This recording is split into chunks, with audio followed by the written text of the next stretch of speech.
धीमहि गुणशरीराय गुणमण्डिताय गुणेशानाय धीमहि गुणातीताय गुणाधीशाय गुणप्रविष्टाय धीमहि एकदन्ताय वक्रतुण्डाय गौरीतनयाय धीमहि गजेशानाय भालचन्द्राय श्रीगणेशाय धीमहि एकदन्ताय वक्रतुण्डाय गौरीतनयाय धीमहि गजेशानाय भालचन्द्राय श्रीगणेशाय धीमहि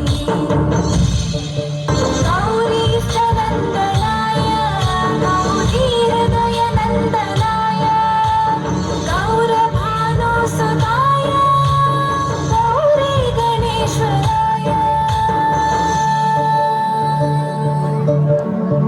गौरीप्रणयाय गौरीप्रवणाय गौरभावाय धीमहि गोसहस्राय गोवर्धनाय गोपगोपाय धीमहि गुणातीताय गुणाधीशाय गुणप्रविष्टाय धीमहि एकदन्ताय वक्रतुण्डाय गौरीतनयाय धीमहि गजेशानाय भालचन्द्राय श्रीगणेशाय धीमहि।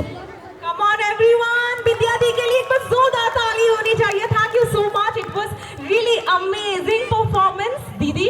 And group side से ये performance था. And group sides वालों थोड़ा जोरदार ताली बजाना पड़ेगा, जोरदार शोर मचाना पड़ेगा for the first performance. And मैं देख रही हूँ कि energy बहुत ही low है आपके अंदर.